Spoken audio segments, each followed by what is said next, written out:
Shake Milton. How do you feel about that?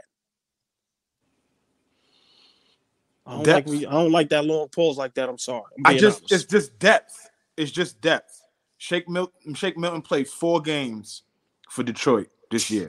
Then he played in 24 games for Minnesota this year, right? He hasn't played a lot of basketball. So I don't know what the expectation is. Okay, you add another guard, you add some depth, you add another guy that you can get in there that's been around the block a couple times, had a cup of coffee at a couple different stops. He played well for Philly that year. He played really well. He was like in 6 Man of the Year conversations a couple years ago. So he's a capable guy. I just don't think he's played any significant basketball all season long. So what are we going to expect from him coming in and doing what?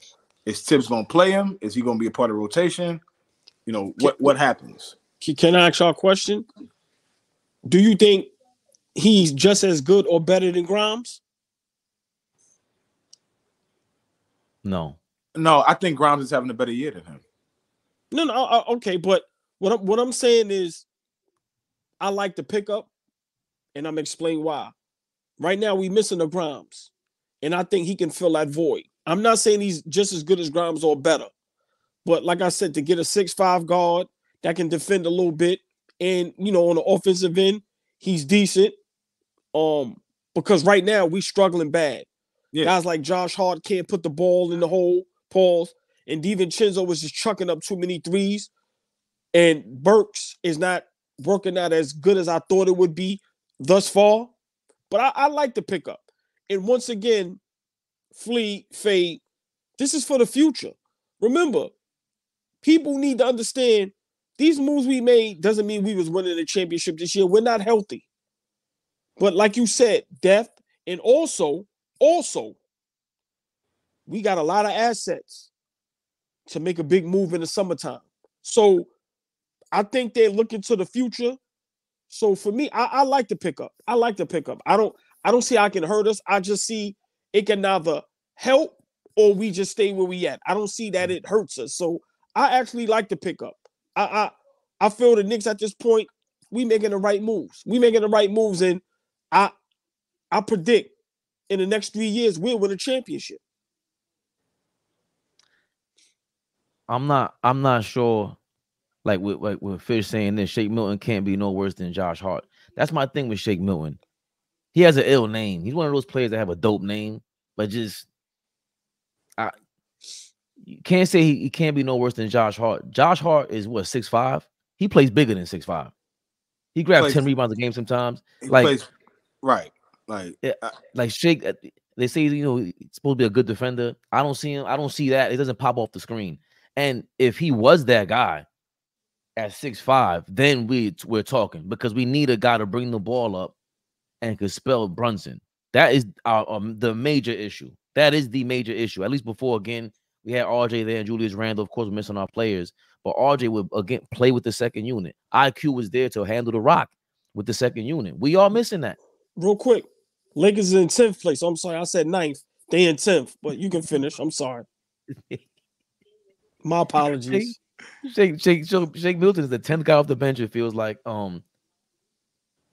What do you like? I said it earlier this week, Flea.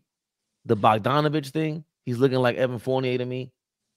I don't see the whole like. I get it. It was worth the chance to go get him, and it makes more sense, of course, when you have OG and Julius Randle back and Mitchell Robinson there, and then you have him in and out of the lineup. But I don't think you can justify not playing Evan Fournier but giving Bogdanovich minutes.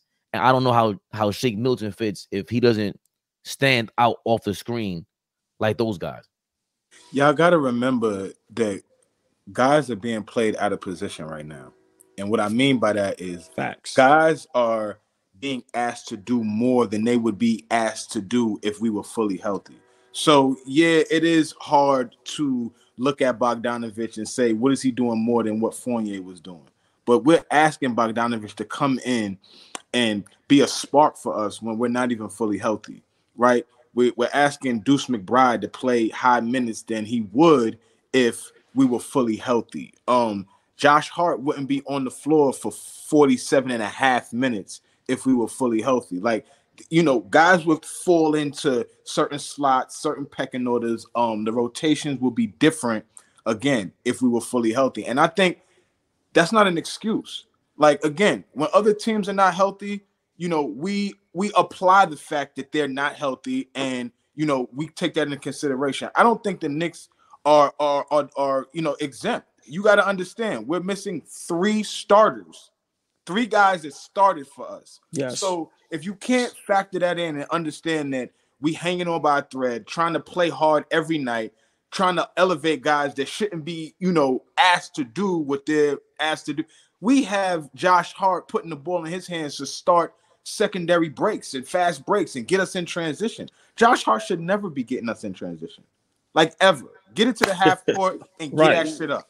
Right? I love his confidence. I love the fact that he plays so hard. But I also got to understand what you're good at and what you're not good at. Right? And we asking guys to do some things that they're really not the greatest at. DiVincenzo is not a volume shooter.